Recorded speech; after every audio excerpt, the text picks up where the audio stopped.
কয়েকদিন আগে টাইম নিয়ে আমি একটা মোটিভেশনাল ভিডিও বানিয়েছিলাম এবং তাতে তোমাদের জিজ্ঞেস করেছিলাম যে তোমরা টাইম ম্যানেজমেন্টের টেকনিকের ওপর কোনো ভিডিও দেখতে চাও কি না।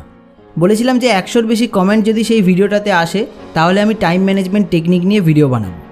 100 তো একদিনেই হয়ে গেছিলো। এই স্ক্রিপ্টে যখন আমি লিখছি 200-রও বেশি কমেন্ট এসে গেছে এই টপিকে ভিডিও বানানোর জন্য। এর ফলে বোঝা যাচ্ছে যে এই টপিকটা তোমাদের জন্য কতটা ইম্পর্ট্যান্ট। তো সেই জন্য এই ভিডিওতে আমি তোমাদের 4টে স্টেপে টাইম ম্যানেজমেন্টের একটা দারুণ টেকনিক বলবো।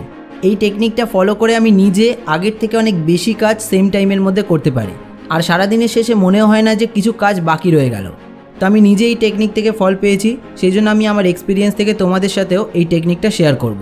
প্রতিটা স্টেপই কিন্তু খুব ইম্পর্ট্যান্ট, তাই কোনো স্টেপ কিন্তু স্কিপ করো না।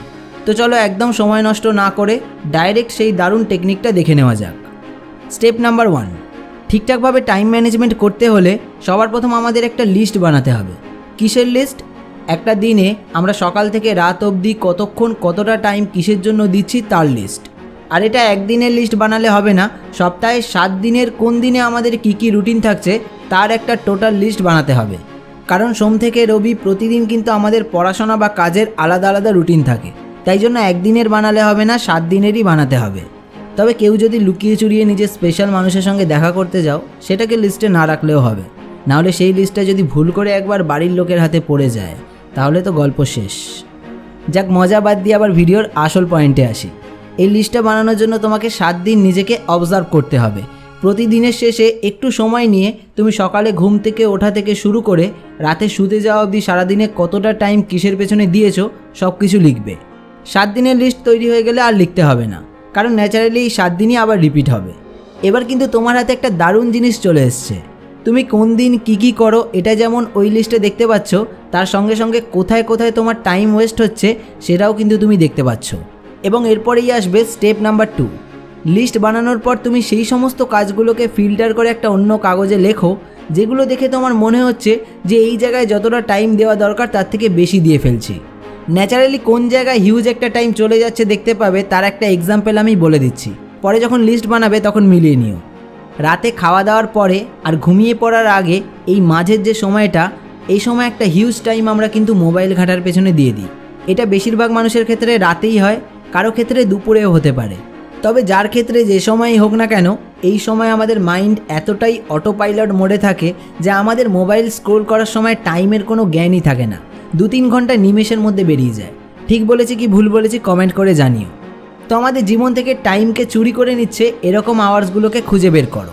এরপর স্টেপ নাম্বার 3-তে আসছি। এই টাইম ওয়েস্টিং আওয়ার্সগুলোকে খুঁজে বের করার পরে তোমার কাছে 2টো চয়েস আছে।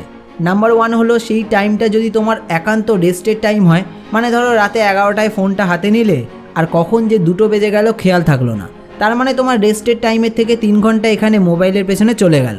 তো এর ফলে তুমি ন্যাচারালি সকালে 3 ঘন্টা লেটে উঠবে, কারণ সঠিক পরিমাণ ঘুম তো আমাদের শরীরের দরকার। তো এখানে তোমার কাছে প্রথম চয়েসটা থাকবে তুমি মোবাইলটা আলাদা কোথাও রেখে এসে ঘুমিয়ে পড়ো। আর যদি একান্ত ঘুম না আসে বা এটা দিনের অন্য কোনো সময় হয় তাহলে তোমার কাছে আর একটা সেকেন্ড চয়েস আছে। তুমি ওই টাইমটা কোনো একটা প্রোডাক্টিভ কাজে দিয়ে দাও। স্টুডেন্ট হলে কিছু ম্যাথ সলভ করো বা কোনো সাবজেক্ট পড়ো, ওয়ার্কিং হলে কিছু দরকারি কাজ বা তোমার হবি রিলেটেড কিছু ওই সময় করো। এটা করার উদ্দেশ্য কিন্তু শুধুমাত্র ওই টাইমটাকে ইউজ করা নয়, এটা করার আরও একটা কিন্তু বড় উদ্দেশ্য রয়েছে। সেটা হলো আমাদের মাইন্ডের যে একটা লং টাইম ধরে অটো পাইলটে টাইম জ্ঞান না দেখে একটানা কয়েক ঘন্টা মোবাইলের পেছনে টাইম ওয়েস্ট করার হ্যাবিট হয়ে গেছে, সেটা ব্রেক করা। এখানেই 70% প্রবলেম সলভ হয়ে যাবে। এরপর শুধু বাকি থাকবে আর একটা স্টেপ। স্টেপ নাম্বার 4, নিজের এই 7 দিনের টাইম টেবিলকে রিঅ্যারেঞ্জ করা। এই কাজটা কিন্তু একটু ধৈর্য ধরে করতে হবে। এটার জন্য নিজের আগের টাইম টেবিলটা দেখে নতুন একটা টাইম টেবিল বানাও। সেই টাইম টেবিলে খুব সুন্দরভাবে প্ল্যান করে নিজের সারাদিনের টাইমকে বিভিন্ন কাজে ডিস্ট্রিবিউট করে দাও, যার মধ্যে মোবাইল ইউজ করার টাইমও থাকবে, কিন্তু সেটা লিমিটেড। এবার ভালোভাবে দেখো যে আগের থেকে তফাৎটা কী হলো। আগে কি ছিল? আগে তুমি কখন কি করছিলে তার টাইমের কোনো ঠিকঠাক হিসাব ছিল না। সবার প্রথম 7 দিনে কখন কি করছো সেটাকে ফলো করে একটা লিস্ট বানানো হলো। তারপর মাঝখানের 2টো স্টেপে আমরা কোথায় ভুলভাল সময় বেশি নষ্ট করছি সেটাকে খুঁজে বের করে সেটাকে প্রোডাক্টিভ কোনো কাজ দিয়ে রিপ্লেস করলাম। আর শেষে গিয়ে আমরা কি করলাম, নিজের টাইম টেবিলটাকে একটু রিঅ্যারেঞ্জ করে নিলাম। এবার ফাইনাল কাজটা হলো এই টাইম টেবিলটাকে ফলো করে চলা। এই নতুন টাইম টেবিলটা অনুযায়ী তুমি যখন চলতে শুরু করবে তুমি দেখবে ওই 24 ঘন্টা টাইমের মধ্যেই তুমি আগের থেকে অনেক বেশি প্রোডাক্টিভিটি দিতে পারছো। তো ভিডিওটা তোমাদের কেমন লাগলো কমেন্ট করে জানিও। আর তোমাদের যদি মোবাইল ঘাটার খুব অ্যাডিকশান থাকে তাহলে এন্ড স্ক্রিনে আসা এই ভিডিওটা তোমরা দেখতে পারো, এটা তোমাদের হেল্প করতে পারে। এই চ্যানেলে নতুন হলে সাবস্ক্রাইব করে দিয়ে যেও। আর আমার সাথে কন্ট্যাক্টে থাকতে চাইলে আমাকে ফেসবুক আর ইনস্টাগ্রামে ফলো করে নিও। দেখা হচ্ছে খুব তাড়াতাড়ি পরের ভিডিওতে। ততক্ষণ stay happy, stay healthy and stay motivated.